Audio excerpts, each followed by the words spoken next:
Hey everyone, thanks for tuning in. If you're new here, consider subscribing. It really helps keep these stories coming. And while you're here, let me know in the comments where you're listening from. Now sit back, relax, and let's get into the story. My name is Julian Ward.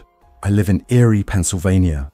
I'm 34, divorced, and I work nights as a network administrator for one of the regional data centers just outside of town.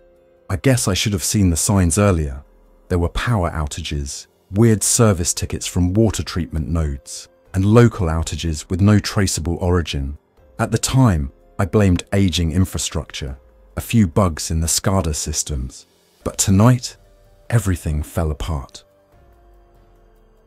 It started small. Just after 11 p.m., I got a push alert from the city's emergency notification system. Something vague about a civil disturbance near the port. That wasn't too unusual. Local crews often run late-night drills or issue public test alerts by mistake. But this one was different. It came with a stay-in-place directive and advised residents to avoid contact with potentially violent individuals. It didn't say why. A few minutes later, the power flickered. It wasn't just my apartment I saw the same sudden darkening across the whole block. Then the backup generators on the roof kicked in, buzzing like distant wasps. My UPS kept my workbench going a bank of Cisco and Juniper routers I'd been running tests on. I checked the grid map. Substation 12, right near the port, was offline. That was serious. Even during storms, that grid usually held. I live in a third-floor walk-up near West 12th and Chestnut, about 2 miles from the waterline. Erie's a small enough city that you can smell the lake on a hot day. My street's quiet, lined with century-old row homes and trees older than the power lines. Normally, I like that about this place, but that night, the silence was different, heavy, off. I pulled up the city camera feed. The port feed was gone. So was the central downtown feed, all dead. Only one traffic cam still responded an intersection near East Avenue, a few blocks inland from the dockyards. I loaded the stream, expecting maybe some accident or construction. What I saw made my stomach tighten. A box truck jackknifed against the pole. Its rear doors were wide open. Cargo spilled out across the road, heavy plastic crates, cracked and leaking dark fluid. A man was on the ground.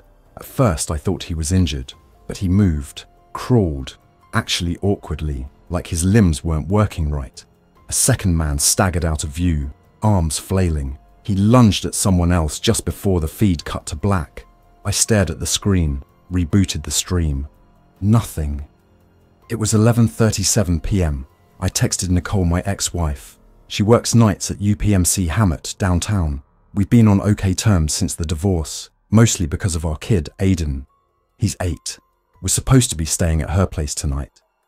You hearing about that alert? You okay? No reply. I called, straight to voicemail. Then I checked the Erie Reddit thread. A few people were talking about screams heard near the bayfront, sirens, a boat catching fire. Then someone posted dashcam footage. A blurry video showing a man covered in blood pounding on a convenience store window, screaming incoherently, not angry, terrified. And then the city sirens went off. Not the usual weather test, the real ones. The kind you don't hear outside of documentaries or tornado drills. That eerie, low Doppler moan that rolls through your spine like a warning from another century. By midnight, everything changed. I heard the first shot around 12:04 a.m. It came from somewhere south, single crack. Then another, not fireworks, not in this weather. I ran to my window. At first, I didn't see anything. Then a car tore down Chestnut, jumped the curb and slammed into a utility pole. Smoke, no movement. I grabbed my flashlight, checked the stairwell, then descended to the front lobby. My building has a reinforced door, built after that flood a few years ago. I made sure it was locked, then I listened. Distant screams. 2 blocks away, near the old liquor store, I saw figures moving under the street lamps, people stumbling, limping. Someone fell. Another crawled toward them. I thought it was a fight, but something was wrong with how they moved. They weren't running away. They were chasing. I stepped back from the door, heart pounding. My phone buzzed. It was a message from Nicole. Hospital locked down. Something is happening. Stay inside. Do not come here. I have Aiden. Don't answer the door. I called back. No answer. I texted.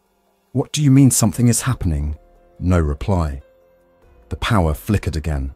Then the generators failed. My screens went dark. I was offline. I ran back to my apartment and yanked open the closet. I wasn't a prepper, but I'd done 2 years in the Guard. I kept a bug-out bag flashlight, crank radio, some freeze-dried food, a trauma kit, and buried under a winter coat, my civilian legal Sig Sauer M400 rifle and a Glock 19. Both were clean, loaded, chamber empty, but ready. I turned on the emergency radio. Static. Then, repeat. All non-essential personnel shelter in place. All units responding to critical event at UPMC Hammett and Mercyhurst College. Reports of multiple assailants exhibiting violent and irrational behaviour. Do not engage. Authorities en route. Repeat. It cut out. I stared at the wall. Hammett. That's where Nicole was. I slung the rifle, checked the hallway, and locked my apartment again. I wasn't planning on going out, not yet. I needed more info. I scanned local channels. Channel 12 had gone dark. Channel 7 was looping a message. Technical difficulties. Please stand by. Only one channel still broadcasted WJET 24. The reporter, Monica Thorne, looked pale and panicked. She wasn't in the studio. She was broadcasting from what looked like a basement. She read from a script, barely holding it together. We have unconfirmed reports of an infectious outbreak. Erie County emergency officials have ordered a citywide lockdown. The nature of the infection is unknown, but victims are reported to become violent and unresponsive to commands. Police and National Guard have been deployed. Stay inside. Board your windows. Do not open your doors to anyone you don't recognize. Then she froze. Something banged behind her. A scraping noise. She turned. The screen went black. 12:48 a.m. Something hit my building. A thump. Then glass. I crept to the window again and peered out. A man was standing in the middle of the street, shirt torn, soaked in something thick and dark. He tilted his head unnaturally, swaying. Then he screamed a long, high, guttural shriek that made my scalp tighten. Another figure appeared from the shadows, a woman. She ran at him, not at him. He turned, staggered, and they collided. But instead of helping him, she sank her face into his neck. I turned away, bile rising. This was real. It was happening. I barricaded my front door couch, shelves, even the old exercise bike I hadn't used in years. Then I started scanning channels again. Someone else had gone live, a radio DJ, still running from the tower up in Summit Township. His voice was shaking. If anyone can hear me, Erie is under martial law. The Guard's been called in, but they've lost contact with half the downtown sectors. This is not a protest. This is not a riot. People are attacking each other, biting, tearing. Some of them don't go down, even when shot.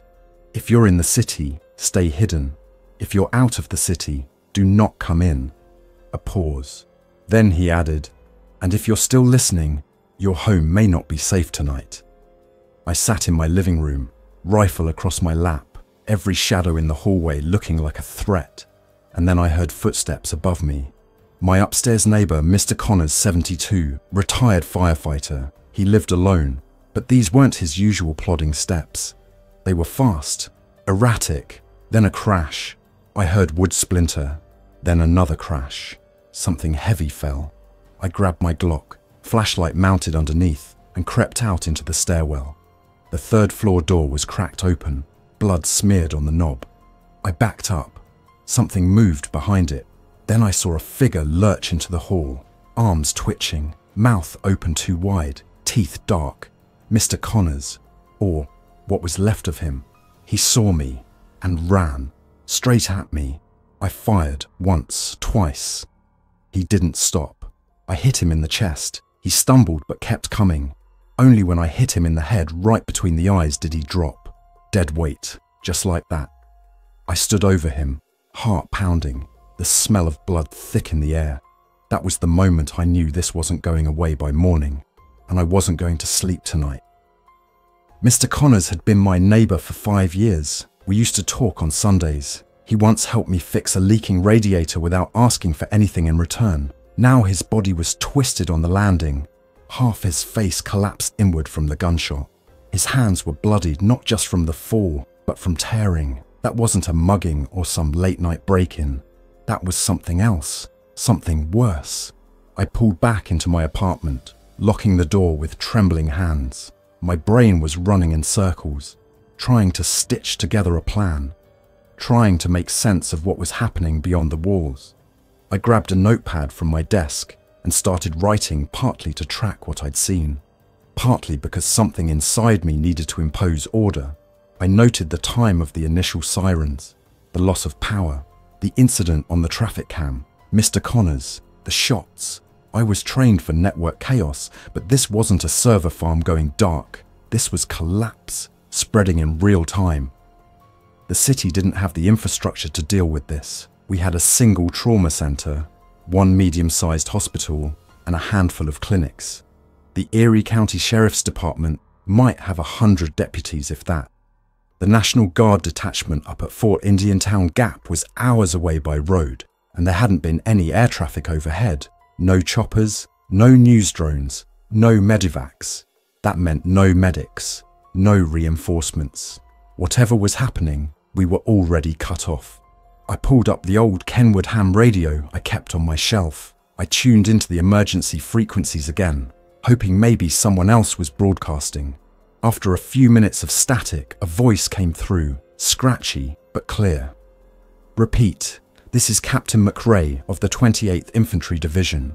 We are pulling back from the Erie downtown corridor. Units are overwhelmed. Hostiles are unresponsive to verbal commands. Non-lethal force ineffective. Engagement protocol revised. Headshots only. I repeat." The signal faded, but I caught the last part. "If you are hearing this, evacuate north of Route 20. Avoid the peninsula. Do not enter Presque Isle. Civilian shelter points compromised." The peninsula, Presque Isle, was supposed to be a state park, not a stronghold. If even that was overrun, it meant this thing had already spread along the bayfront. That explained the boats on fire. Probably people trying to escape by water. If the infection made it onto the docks, those vessels wouldn't have made it far before someone turned on board. My phone buzzed again, not from Nicole this time, but from a mass text push from the Pennsylvania Emergency Management Agency. "Zombie alert. Stay indoors. Barricade windows. Head trauma only means to stop infected. Use of lethal force against infected authorized under state of emergency. Curfew enforced. Communication systems compromised." They actually used the word zombie.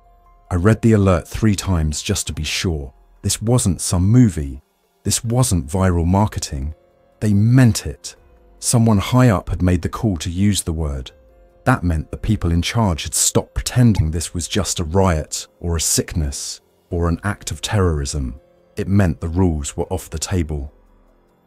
I moved through the apartment like someone possessed, duct taped over the kitchen window, jammed furniture against the door, tied off the hallway vent in case something crawled through. Every corner became a threat vector. Every sound made me twitch. I could feel adrenaline knotting in my shoulders and neck. My thoughts were ice sharp but distant, like I was watching myself from outside. At 1:42 a.m, a low rumble rolled in from the north. I stepped onto the fire escape and looked toward the bay. A plume of orange rose over the waterline. Something big had exploded. Maybe a tanker. Maybe a Coast Guard station. It glowed for nearly 5 minutes, lighting up the sky and throwing long shadows through the city like a dying lighthouse. Then I saw movement down the alley. 3 figures, hunched and erratic. Their walk wasn't like drunks or injured people. It was like animals trying to remember how legs worked. One of them smashed their shoulder into a parked car without flinching. Another bent down and started gnawing on something in the snow. The third stopped and looked directly at me like it had heard me breathe. I pulled back fast and hit the floor. My heart hammered so hard it made my ribs hurt. I waited, listened, heard their footsteps pass. One of them gurgled something, not a word, not a scream, just noise. I stayed on the floor until I couldn't feel my legs. Around 2 a.m., someone started banging on the downstairs door. Not pounding, knocking, controlled. I risked a glance from the stairwell window. It was a man mid-40s, soaked to the bone, holding a police badge in one hand and a pistol in the other. His face was pale. He looked exhausted. "Help," he said quietly, like he was trying not to attract attention. "Let me in." I hesitated. The badge could be real. The uniform looked legit. Erie PD soaked through but intact. But something about the way he was standing made me pause. He was favoring one leg. I scanned him up and down, blood on his shoulder, bite mark on his forearm. "No." I mouthed the word and stepped away from the glass. He kept knocking, softer now, like he didn't have much left. A few minutes later, I heard him scream. Not in pain, not like someone being attacked, like someone changing. I never looked out again. The next few hours passed in a haze of instinct. I checked my water supply, filled every container I could find from the tap while it still ran, reinforced the door with screws from the back of my shelving unit, ate half a protein bar, tried Nicole again, nothing. I powered up my backup battery and used it to charge the ham radio and my phone. I didn't sleep, didn't even blink for long. By 4:11 a.m., the gunshots had stopped, not because the problem was gone, because the people shooting were gone. I opened my laptop and tried tethering through my satellite uplink, an old military surplus receiver I'd bought on a whim years ago. It still worked. After a few minutes, I got a weak signal enough to pull up a single open server running out of Cleveland. Someone there was mirroring emergency broadcasts. I watched the latest upload in silence. It was a body cam video from a firefighter in downtown Erie taken hours earlier. His unit had responded to a fire at a chemical storage warehouse near the bayfront. They arrived to find a truck already overturned, with unknown canisters leaking something down the storm drain. Minutes later, the first infected showed up. The video went from calm to chaos in less than a minute, screaming, biting. One of the crew lit the fire suppression foam too early, probably a panic reflex, and the whole place ignited.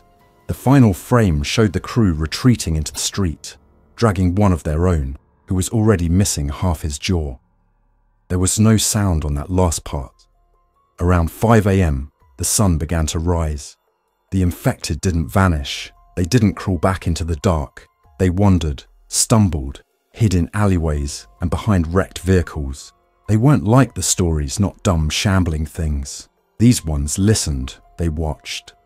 One of them crouched behind a dumpster for nearly 15 minutes without moving, like a predator waiting for motion. Another climbed onto a mailbox and crouched like a runner waiting for a signal. They were learning. That realization hit me harder than any gunshot. Whatever this was, it wasn't just a virus. It changed them. It rewired instincts. Maybe not intelligence, but strategy. That meant this wouldn't be over in a week. This wasn't something we could just burn out and bury. At 5:17 a.m., I heard footsteps again. Careful this time, not panicked, not heavy. Then a knock on the fire escape window, a rhythm. 3 short, 2 long. It was Nicole's code. The knock we taught Aidan if we ever got separated during a storm or blackout. I froze, ran to the window. Nicole stood there, bruised, eyes wild, clutching our son to her side. She held a kitchen knife in one hand. Her other arm was covered in makeshift gauze, taped and tied with what looked like hospital scrubs. She mouthed the words, "Please let us in." I stared at her, pulse hammering, then unlatched the window and pulled them both inside. Nicole fell to her knees, holding Aidan like he was made of glass. He clung to her, dazed, one sock missing, dried blood crusted on his face but not his. He hadn't been bitten, neither had she. I didn't speak at first, just shut the fire escape window behind them and drew the blackout curtain across it. The apartment felt smaller with them inside, like the presence of someone you love reshapes the room, makes it heavier and more fragile all at once. I double-checked the locks and barricade, then turned back. Nicole was still crouched on the floor, her breathing ragged, one arm wrapped around Aiden, the other pressed to a bloodied patch just below her shoulder. I knelt beside them, checking her wound without a word.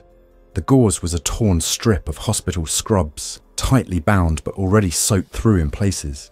It wasn't a bite, more like a deep gash from glass or shrapnel. I peeled back the edge carefully. The bleeding had slowed, but the edges were ragged. She winced, jaw tight. "Debris," she finally said, voice hoarse. Emergency room windows exploded. I took a chunk when we ran. I nodded. No bite, no discoloration, no sign of infection, at least not the kind that had spread through the city like wildfire. That was enough for now. I helped her to the couch, dug out my trauma kit, and began cleaning and dressing the wound. Aiden sat next to her in silence, arms wrapped tightly around his knees. His eyes didn't blink often. Too much had happened too fast. "How did you get here?"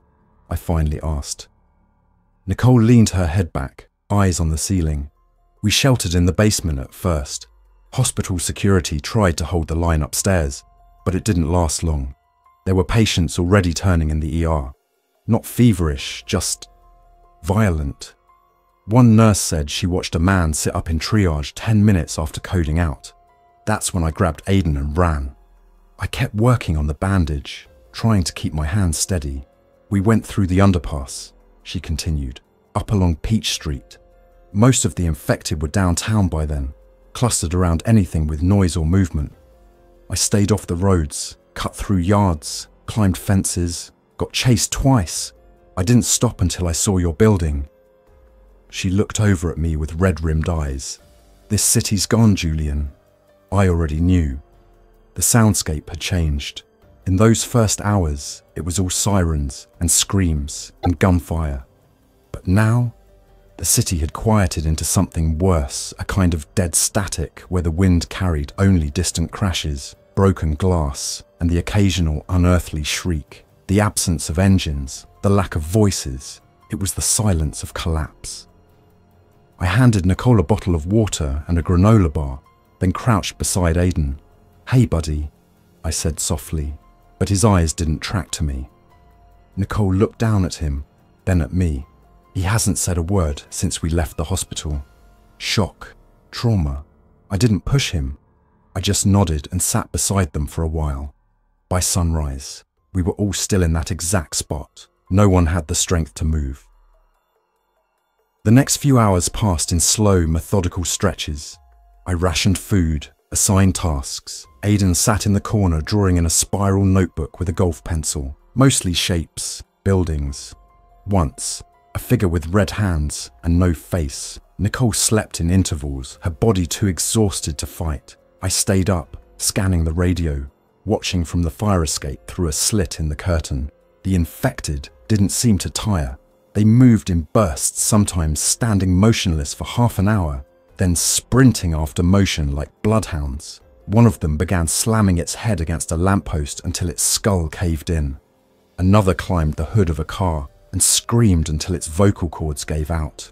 I saw a man with a shotgun run down the street at one point, maybe a survivor trying to reach higher ground. He fired twice, hitting at least one of them square in the chest. But it didn't stop. He hesitated, and they rushed him. I turned away before it was over. The shotguns wouldn't help if you didn't know where to aim. Nicole woke late in the afternoon. Her bandage held. She moved gingerly, but her colour was better. I poured her a cup of instant coffee from a solar kettle I'd rigged a year earlier and laid out our remaining supplies. The truth was plain. We couldn't stay here long. I had food and water for maybe 4 more days if we stretched it. No backup generator, and the rooftop tanks wouldn't last if the main line dried up. "We need to get out of the city," I said. "Find higher ground, maybe south somewhere with wells, less urban sprawl. These things are drawn to noise, density." Nicole shook her head. "I passed blockades on the way here. Some of the main routes were cratered like they were deliberately cut off. Rail lines are down too. And any chopper you see up there now isn't looking to land. They're running evac for officials only." She wasn't wrong. The last air traffic I'd seen was a Black Hawk passing low over the lake, headed north toward Canada. No emergency lights, no markings. They weren't rescuing anyone. That night, we made the call. We'd head for the Lake Pleasant hunting cabins, a seasonal patch of state game land about 15 miles southeast of Erie, deep in the forest. Nicole's cousin had leased a cabin there. No running water, but stocked with propane and a freshwater creek. The road leading up was gravel, not on any major GPS routes. If we could get there, we could last a while, longer than here. But to make it, we'd need a vehicle, and not just any vehicle, something with off-road capability, storage, and a full tank. My car was parked 3 blocks away, too exposed, and it only had a quarter tank. I checked our options on an old offline map. Closest viable target was a municipal garage on West 15th, where the city stored plow trucks and utility vans. If the backup generators had kept the bay doors locked, we'd be out of luck. But if they failed, the place might already be open. I packed what we could, small packs, only essentials, rifle loaded, Glock chambered, and a folding pry bar in my belt. Nicole took a short barrel 20 gauge I'd kept in storage, along with 3 speed loaders. We didn't talk about what would happen if one of us got bitten. There wasn't a need. At 3:20 a.m., we made our move. The city was worse in person. From above, you can fool yourself, convince your brain that the silence is a fluke, that somewhere out there, life is continuing. But on the ground, you can smell it. The rot, the burned rubber, the iron stink of blood soaked into asphalt. We moved fast, sticking to shadows, avoiding intersections. Every time Aiden stepped too hard, I felt my stomach knot. The infected weren't gone, just scattered. The cold slowed them a little, but not much. We ducked through alleyways, climbed over downed fences, and bypassed a wrecked ambulance that had been burned nearly to the frame. Nicole found a police radio in the cab, but it was dead. I found a discarded trauma bag.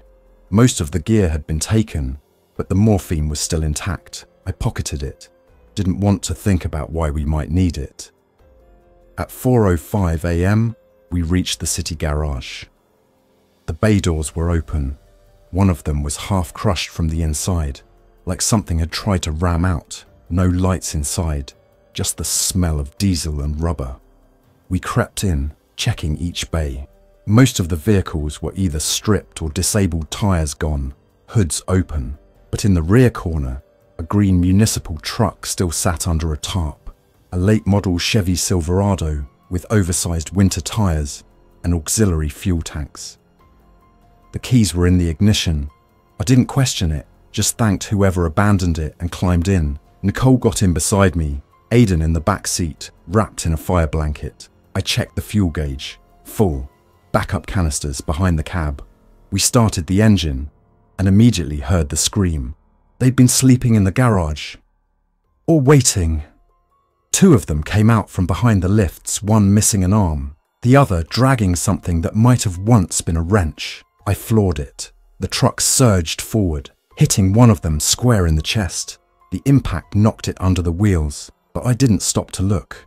Nicole fired through the passenger window as the second tried to climb the hood. The blast blew it offside, scattering blood across the windshield. We tore through the front gates and onto the open street. I drove south fast, headlights off, using only the moon and the truck's thermal display to guide us. The infected chased for a while, then fell behind. We passed burned-out intersections, abandoned military checkpoints, and one stretch where bodies lay in neat rows like someone had tried to organize them. We didn't stop. By the time we left the city limits, the signal towers were gone. Phones were dead. No more emergency alerts, just static. The last thing we saw before the hills swallowed Erie behind us was the glow faint on the northern horizon where the city used to be. I kept driving until the sun rose, skimming the edge of I-90, past the frost-hardened farm fields and empty silos, through crossroads that hadn't seen a working traffic light in days. Most of the small towns along the route looked abandoned, not wrecked, just deserted. Cars still parked, storefronts intact, but no movement. It was as if people had vanished mid-shift. like they'd left everything behind the moment the power failed. We passed a gas station outside Union City, half the windows boarded, the other half broken in. I stopped long enough to siphon a few extra gallons from an abandoned maintenance truck in the lot. The doors had been left wide open. The interior smelled of mildew and battery acid, but there were no bodies. I took the flashlight, a box of waterproof matches, and a jar of peanut butter from the back seat and didn't look any further. Nicole stayed in the truck, shotgun in her lap, eyes sweeping the tree line. Aidan had fallen asleep again, wrapped in the blanket, his head against the window. We hadn't spoken much since leaving Erie, but she didn't need to say anything. I saw it in the way she gripped the barrel of the shotgun tighter every time we passed a wreck. She was still holding together, but only barely. So was I. At 9:17 a.m., we turned off the main road and onto a gravel path that curved through dense forest. It had once been a logging route, now mostly used by hunters and snowmobilers. I recognized the area from years ago, a few cabins leased seasonally, no grid power, no internet, nothing but propane and wood heat. One of them belonged to Nicole's cousin, a contractor who spent half the year out west. She hadn't spoken to him in months, but we were gambling it would be empty and untouched. The trees closed in around us, no tire tracks, no footprints, just frost-bitten mud and the occasional stripped branch where deer had passed through. The cold was sharpening again. High 20s, wind picking up from the west. It would be snowing again by nightfall. We reached the cabin at 10:03 a.m., a squat, two-room structure with a green tin roof and a long chimney that curved slightly from age.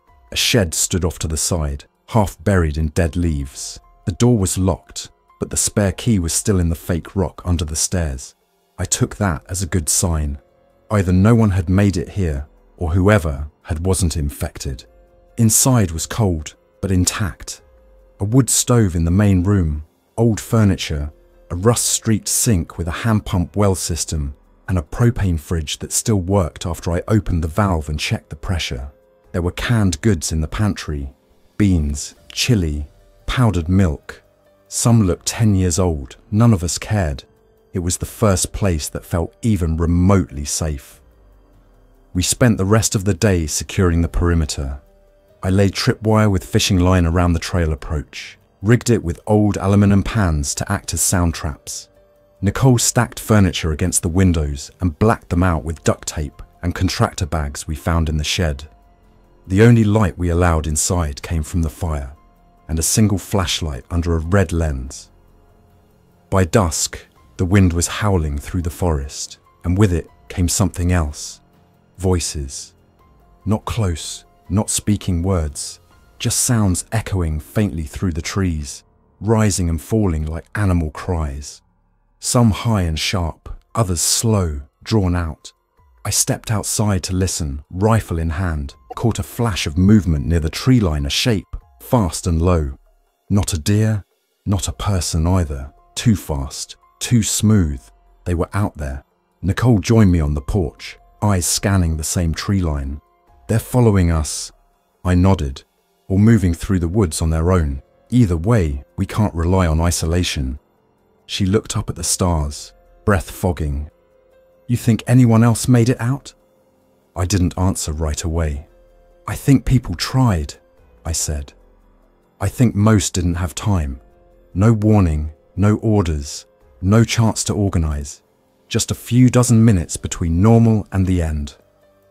Inside, Aidan stirred in his sleep. That night, we took turns on watch.